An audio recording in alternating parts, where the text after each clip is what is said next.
Welcome everyone to our YouTube live session and our policy reaction for the Fed's FOMC meeting. So we're going to just quickly run through what happened and I think what the implications are.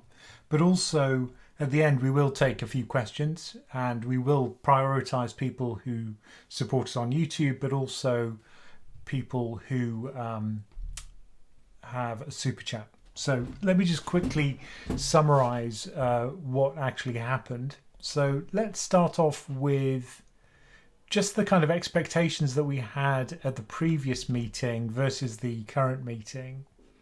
So let me just scoot into the side here, just so you can see what I'm talking about. So these are the expectations at the previous meeting. So this is the one that we had in November. And you can see that they expected 75 basis points and we got 75 basis points. Well, this time around, again, we expected 50 basis points and we got 50 basis points. Now, this is the set of meeting probabilities from a few days ago. So what the market was expecting was 50 basis points for this meeting in December, and then another 50 basis points in February of next year, and then it would slow down to 25 basis points in March, and then in May, no increase, in June, no increase, July, no increase. And then strangely, the market expects that the Fed's actually going to start cutting in September of next year. So that is actually pretty unlikely. In fact, Powell came out and said that a pivot next year is very unlikely. It could happen, but it really depends on what happens to the data. Now, if we look at the forecast of projections, this was the really surprising thing, although he had hinted at it already. This is what the Fed FOMC meeting members actually put into a kind of survey for their expectations about the policy rate over the next 4 years. Over the next 3 years, and then in the long run. And you can see this is where we were in September. Now I'm going to switch to the latest meeting, and you can see that their restrictive rate, their terminal rate at the end of next year is now 5.1%. Previously it was 4.6. So Powell stressed the fact that up to this point it was very much a matter of how rapid the rate increases were. Now that they've kind of reached a level which they think is restrictive, where they are starting to see slowing down in rate-sensitive parts of the economy, such as the housing market, they are going to start slowing down, probably to 25 basis points, although he didn't say that. But it's likely that it will be 25 basis point increments from now on. It really depends on what happens to inflation, of course. It's always data dependent, but they do feel as if they're in restrictive territory now. But the terminal rate is now 5.1. So we still have about 0.7 to go. So maybe they'll do that in 0.25% increments and just see how they go. But anyway, now we are closer to that restrictive territory, but the terminal rate's been revised quite a bit higher. And what's clear is that they're going to hold it at that rate for some period of time. We don't know how long, but it's going to be a long time. Because one of the things that Powell stressed was that history teaches the Fed that if you lower the rate too soon, inflation can start burning again. It's kind of like a forest fire where the trees burn underground and there's actually the fire is still there. And if you don't douse it, then the forest fire can restart. So similarly, they're going to have to keep dousing the economy with high interest rates until they're really convinced that there's not going to be a resurgence of inflation. Now, if we look at the actual inflation numbers that we've had recently, Powell stressed that we've had two good inflation reports, which is promising, but still not convincing evidence of a downward trend for inflation. So the latest inflation report, this was the one for November, everyone got really excited. There was a surge in the equity market. And then that didn't last longer than a few hours and it fell back pretty quickly again. But you can see that now every time that there is a kind of hint that inflation's falling, markets get really excited because it means that the Fed could pivot. Well, actually, no. They're going to keep it restrictive. The restrictive level's gone up rather than down. And, we've still got a way to go. He actually said that. But if we look at the monthly changes, you can see some really promising stuff. So firstly, there are still things going up. Owner's equivalent rent is still going up. Shelter still going up. And that's a very large weighting in the basket of inflation, in the inflation basket. So that's really economically important, and it's a big component of inflation. Food's still going up month on month. This is from October to November. And what's interesting, though, is all of these components which surged upwards initially, if you remember, energy and used cars and trucks because of the chip shortage due to supply chain disruption. Well, now all of those have gone into reverse. Things like airline fares, things like utility, gas, service. So all of these, notice the magnitude of these falls is larger than the magnitude of these rises. Of course, you have to consider the weighting when you look at the contributions, but that is promising. Year on year, though, you can see that airline fares are still seeming to go up hugely, and so is fuel oil and transportation. But if you look at the recent changes, it is promising that the sign is now downwards. So that is promising. The labour market in the US still very tight.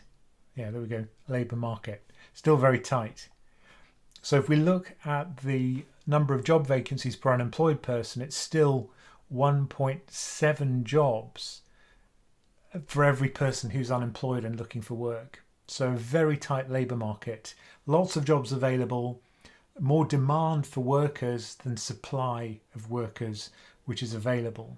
And Powell had some interesting comments about this, which I'll touch on in a sec.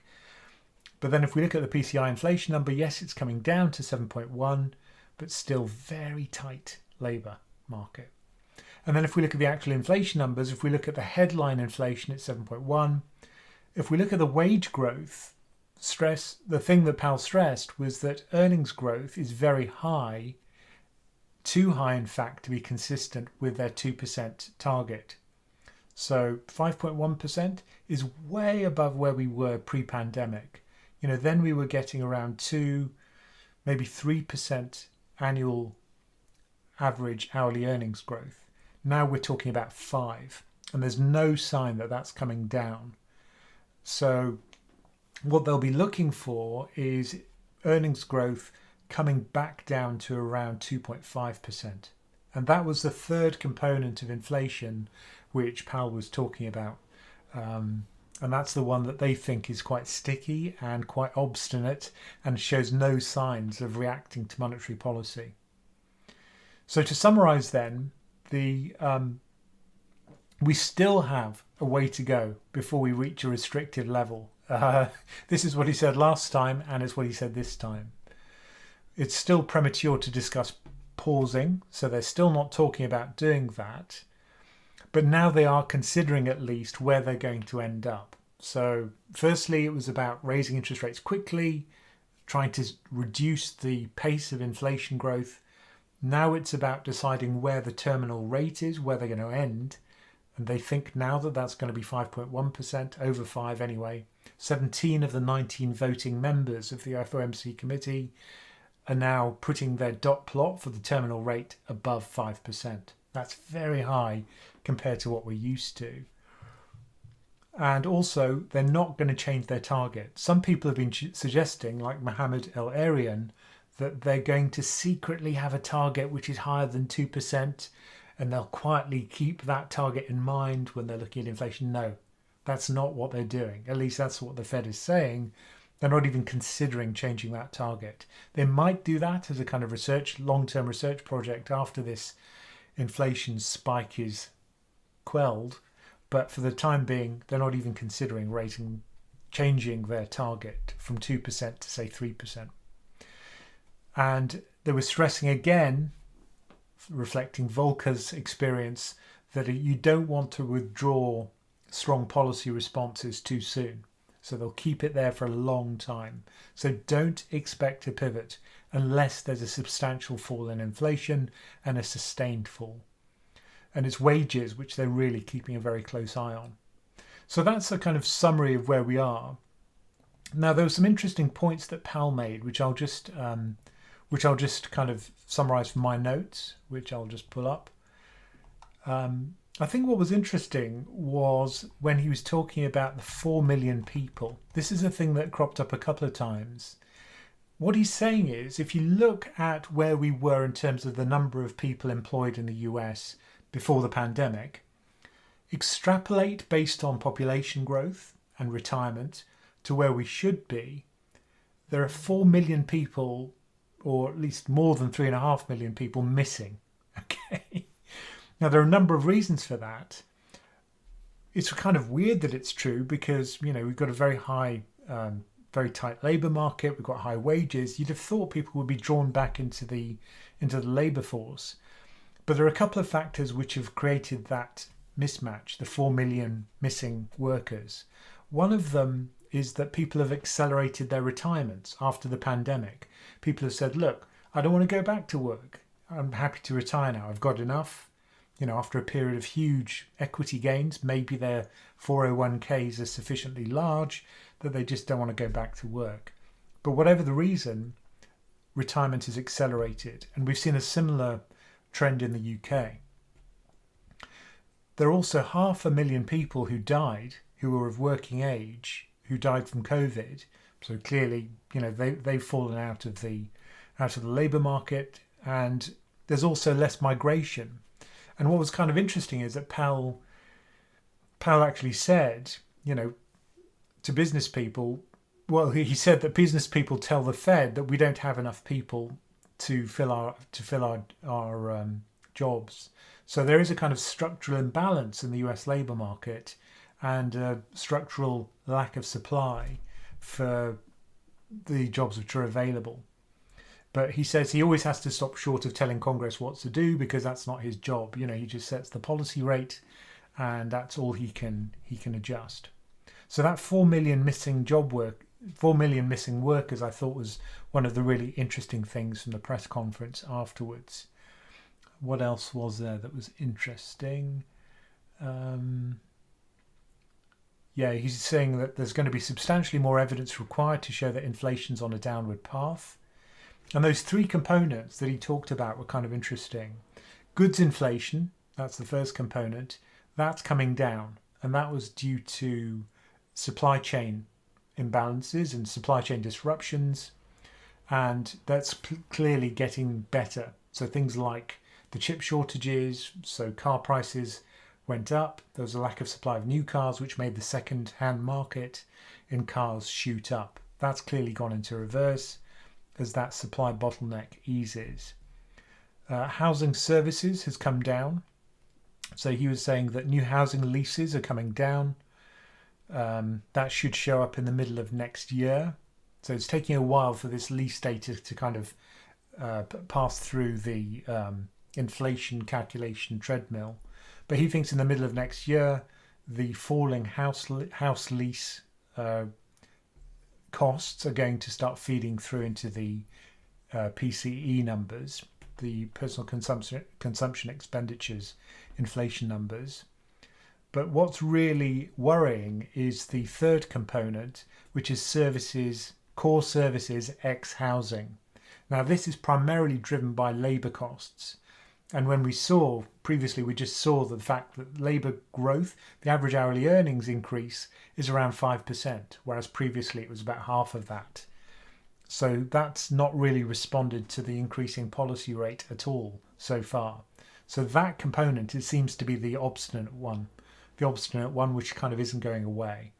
So those three components I thought was a nice way of characterising what's going on right now. No premature loosening of policy based on history, the Volcker thing. And that last component, the non-housing sector inflation component, makes up 55% of core PCE inflation. So that wage growth thing is really important and something that the Fed will be keeping a very close eye on. Now, why does all this matter? Well, of course, the huge fall we've seen in risky assets and growth stocks over the course of this year, a large proportion of that has been due to the increase in interest rates and expectations of a US recession. So the Fed does not think we're going to get a recession. Weak growth, yes, real growth of 0.5%, but not a full-on recession. And they still see a path to reducing inflation without necessarily increasing unemployment a lot. So maybe they can remove demand for jobs, remove demand for workers sufficiently without actually increasing unemployment. And he was stressing the fact that in the tech market, we've seen lots of layoffs. But when they speak to other people, other employers, they're actually trying to hold on to people. So they're really reluctant to fire their workers, even if demand falls, because it was really hard to hire previously. They just remember this really tight labour market. So the tech industry is kind of different, but that's the one that we see all the tweets about. You know, you hear about Twitter laying off half its staff, but in fact, other employers are very keen on holding on to their employees. So that was interesting too. Yeah, I think I'll stop it there and throw it out to questions. If you have any questions for me, I'd be interested to hear what you have to say. And I've got a little document here which Laura's got beside me, which is going to have the questions. So we will favour people who give us a super chat or who support us on YouTube. We'd appreciate if you do ask us a question via a super chat, because obviously it helps us. Brilliant. So let's have a look and see if we've got anything.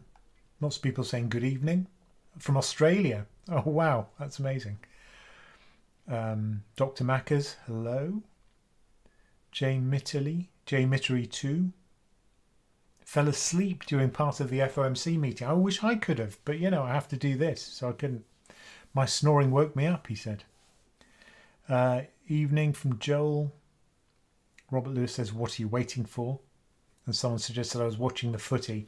Those who know me know that I would never be watching the footy. So let's see if we have any questions here. People talking about the labour market. And Bibi Mbaps says hello from London. Here we go. So there's a question here from Michigan Wolverine. So they say, is the US bond market wrong about the future of rate hikes? Well, the thing is, it's the short end of the curve which prices in the FOMC policy rate. And remember, what we've seen recently is an inversion of the curve. So the short end of the curve has kind of gone up more than the long end. So it's even higher than the long end of the curve. That typically is a sign that we're going to get slow growth or even a recession in the US. But it usually happens because growth expectations, nominal growth, is baked into the long end of the curve. So if growth expectations are low, that kind of depresses the long end of the curve. And then the Fed is aggressively raising the short end of the curve, and that's how you get the inversions. So actually, I think, you know, the market's done a pretty good job of pricing in the policy increases. So I think the bond market has certainly priced that in. I think what's kind of weird at the moment is credit spreads. Credit spreads have tightened a lot over the course of this year, which is kind of weird because if you do get a recession, you'd expect high yield, for example, to go to a spread of 700 basis points or more. But that's not what we're seeing. We're seeing really tight high yield credit spreads. Let's see if I can just pull that up to show you, because that's kind of interesting. And it is kind of unexpected. So if we get high yield, let's go to Fred, and I'll share my screen so you can see. There we go. Here's the Fed. Whoop. And we'll look for high yield spread. Here we go. Option adjusted spread for high yield. And you can see that, during the pandemic, it blew out to something like 11%. But currently, it's not even above 7. The latest number is 4.3%. That was a few days ago. So pretty tight and pretty close to the long-term average. Really not pricing in any kind of recession or credit cycle at all, which is kind of weird. So, I think there's a very clear non-tightening of conditions. So if we look at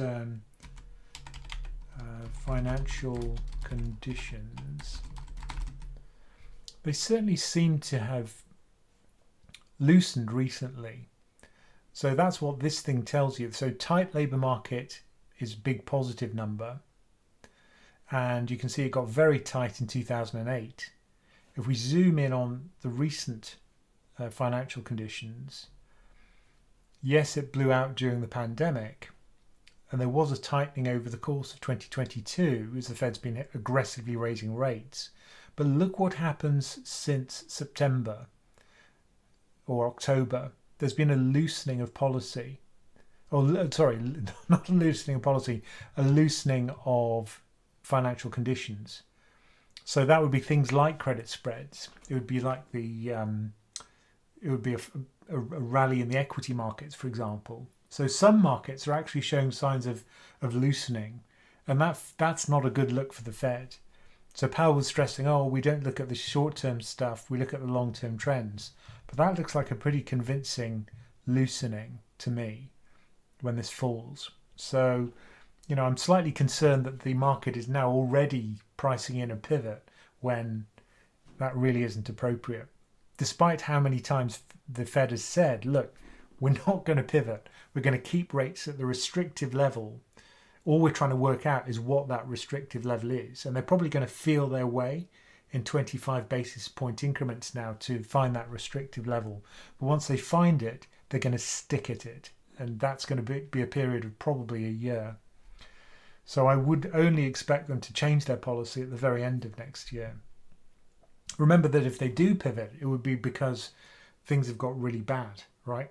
It wouldn't be good news, it would be bad news that would make them pivot. So that's not good news for the equity market. Anyway, back to your questions. And I'll have a look to see if we've got any questions. We haven't got any questions from members, so I'll answer a couple from the people who are watching. Alberto Guevara says, this means home prices are going down, so this is a good time to fix your credit and wait for lower home prices in the next 3 to 6 months. Yeah, I mean, if we've got more restrictive policy, higher interest rates, that's not going to be good for the housing market, right? Slow growth, less money in people's pockets. Clearly, that's going to be a problem. Oh, we've got some super chats now. That's great. Nice to see. And so, yeah, I mean, I think now, if you're a cash buyer in the housing market, you're probably rubbing your hands. If you have to fund it with a mortgage, not so good, because we have seen rates increase a lot, although they have fallen back to some extent in the US. But if you look at the Case-Shiller numbers, they have turned around quite substantively now. Places like San Francisco that were really expensive relative to income have come down quite a bit already. So we do have some super chats now. Thank you. Thank you. So that we've got one from Abdul Khan from Canada. Thank you, Abdul, who says, how do you think this monetary policy decision will impact equities? And what are your thoughts on the PE rebound for folks looking to employ lump sums? So let's have a quick look to see what happened. Let me tell you what I think the market should have done, and then we'll see what the market actually did. Okay. So fire up Coifin. So what I think the market should have done is say, whoa, we were expecting a pivot. It's not going to happen. This is getting more restrictive. That's bad news. So all of those growthy stocks would have fallen back, I'd expect, and it would be negative for the equity market. And sure enough, that's what's happened. So let me flash that up. So this is the 5-day move in the NASDAQ, the S&P and government bonds. And you can see that over the course of today, this is when the policy meeting, FOMC meeting started, the press conference. And you can see at that point, markets fell. There was a little bit of a rally, but generally it's bad news. But nothing catastrophic. I mean, they've certainly signalled this very well, what their policy is going to be. They keep on revising the summary of economic projections upwards. That's happened at every meeting. And now I think they're probably getting close to their end point. Probably the next meeting they won't revise it up much, but we'll just have to see what happens to inflation. But overall, if you're looking to, I think the PE rebound is worrying. What am I doing with my core portfolio? Well, I'm actually accelerating my drip feed. So I've now got 3 months left of drip feeding because, when I started accelerating the drip feed, we were very close to the 60-year average for the forward price to earnings multiple. So let me just pull that up just so you can see it. So if we look at FactSet and Insight earnings, there we go. And this is the latest report. If we scoot, let's just check. Yep. Oh no, August the 5th, that's the wrong one. So the one we want is from December the 9th. That's right. And if we look at the forward price to earnings multiple, which is always well through the document. I don't know why they do this. This is the best bit of the whole document. Firstly, you can see that earnings have been kind of revised downwards. So these are the full year earnings for 2022 and 2023. So this is 23 at the top. People were getting more optimistic until, when was that? That was roughly May of this year. And since May and June, you can see they've been revising 2023 downwards. And also 2022. So now the forecast is quite a bit below where it started the year. And if we look at the forecast earnings, the quarterly earnings, you can see how now we've got a kind of plateau here. So people aren't quite as optimistic, brokers aren't, about earnings prospects for the S&P. Essentially, next year is going to be flat. And if we look at the forward price to earnings multiple, it's now roughly at the 10-year average. That's the dashed blue line. Previously, it was just touching 15 times. And that's when I accelerated my drip feed because I thought, oh, equity's looking quite reasonable. So that's what I'm doing with my personal portfolio. If I had a lump sum right now, maybe I'd hold it back. But personally, I think that what we're going to see next year is a fall in inflation. Maybe not to, 3% or even definitely not to 2%, but a substantial fall from where we are now. Just look at those components that we saw earlier. The obstinate one, remember, is the wage growth. That hasn't responded yet, but I think it will. And that's just a matter of time. But I think, the other components will go into a deflationary mode and drag down the core numbers while that wage growth component, the labour costs, will eventually respond to tighter policy. But at the moment, if I was investing a lump sum, I'm getting quite positive for the long-term returns because all you can really say is that the US equity market isn't super expensive. It's not cheap, but it's not expensive. And if that's the case, if it's just fair value, then I'd be willing to buy it at this price because I'm going to be holding it for a long period of time. Could there be a cheaper entry point later on? Yeah, of course. But I think now equity is reasonable and I'm happy to buy it. I don't just buy US, of course, I buy global. And elsewhere, markets are much more reasonable in the UK, in Europe. It's only the US which is still rather expensive, and India. Those are the two that really stand out as expensive markets. And I'll be talking about that in my video on Saturday, where I talk about where to invest in 2023. I kind of give an overview of all asset types and also on the S&P, of course. And it's always amusing to look at the forecast for the end of the year, and you'd be surprised what the forecasts are for the end of next year. I was surprised. Anyway, that's coming out on Saturday. But if I had a lump sum to invest, to answer your question, Abdul, yeah, I'd go ahead and do it, because now reasonable valuation, and if you're going to be investing for a long period of time, I think fine. Maybe it'll get cheaper. Maybe drip feed for 5 months, 6 months if you think things are going to get worse, if the earnings recession is going to happen. But I think, I'm kind of getting more positive. The next super chat, thank you, is from Epic Chess. Are you a chess channel? That would be very cool. But Epic Chess has asked us, thank you, Ramin. He says, or she says, why do you want to be fully invested with your drip feed by December and not say March or June? I'm hesitant to be all in by December. Well, I had to pull the trigger at some point. It's already been 2 years that I've been drip feeding. So, I'm happy to deploy the capital now, because, I'm sick of waiting around, to be honest. And I think there could be a tear upwards if inflation does come down a lot, once the Fed does start to stabilise its rate increases. If earnings kind of hold up, that could be quite positive for growth for equities. So maybe, the broker forecasts are kind of too pessimistic at the moment. That's the way I'm feeling myself. But for me, I'm happy to be all in by December. I can play around in my fund portfolio. I bought some Scottish mortgage, which is like the UK's answer to Cathie Wood's. I bought some of that. I bought some Tritax Big Box. Some stuff which I've been eyeing for a while, and which now looks pretty cheap. And particularly the UK equity market's looking cheap. Look at US small caps, super cheap, weirdly cheap. If you look at the S&P 600. And, I was speaking to someone today who's just bought small cap value, also something to consider at the moment. So, there are pockets of value out there, but overall, yeah, I'm happy to be fully invested by December. I think Epic Chess.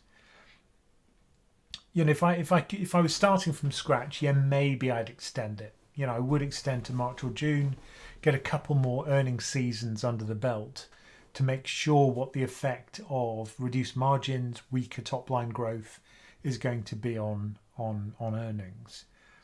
But there probably will be better entry points later on. But I'm just sick of drip feeding, to be honest. I just want to get it over with and be all in.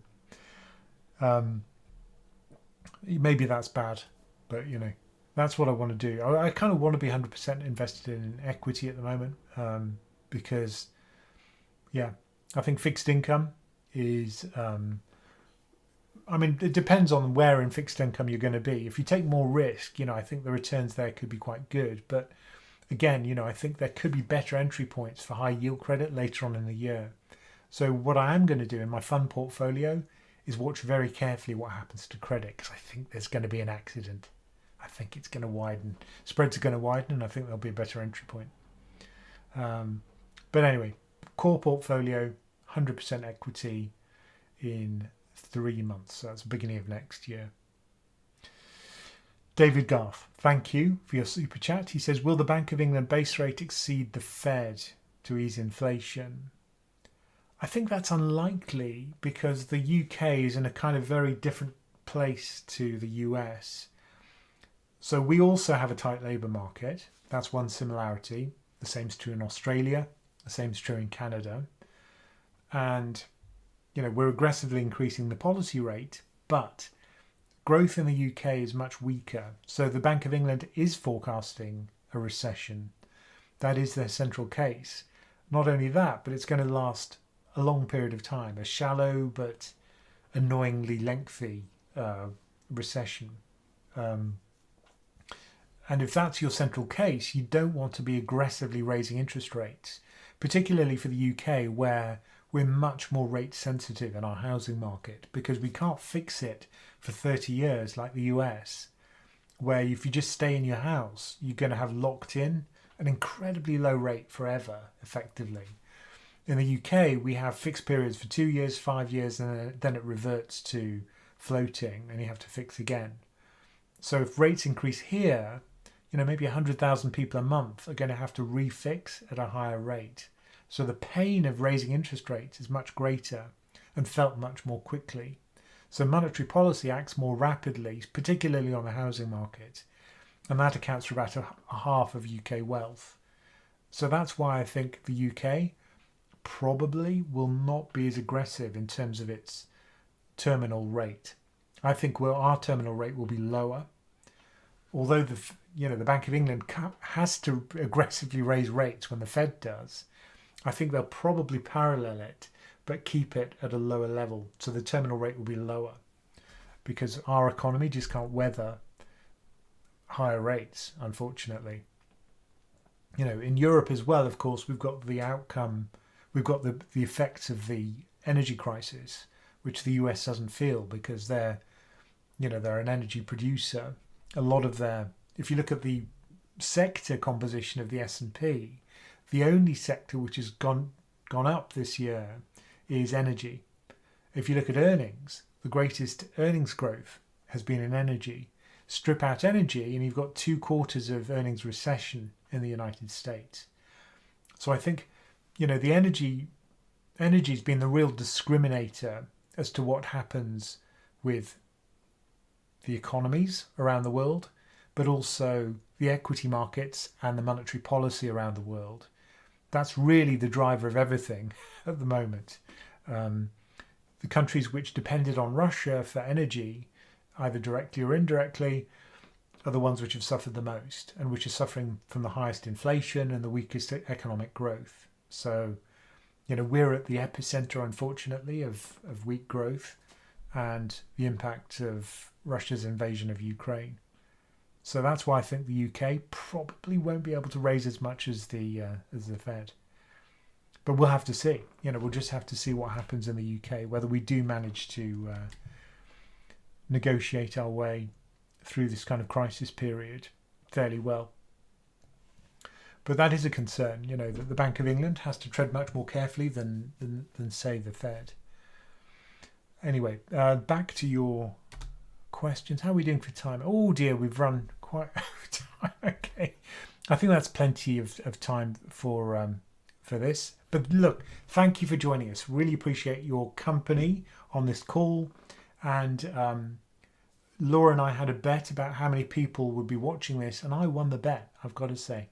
So you lost, Laura, just so you know. Anyway, thank you all for joining us. Please do like this. Please share it with other people if they want to learn about monetary policy and what the Fed said and what it means for markets. And yeah, thank you all for joining us. And please do check out our video on Saturday about where to invest in 2023. We'll talk about monetary policy and that. And great. Thank you for coming and joining us.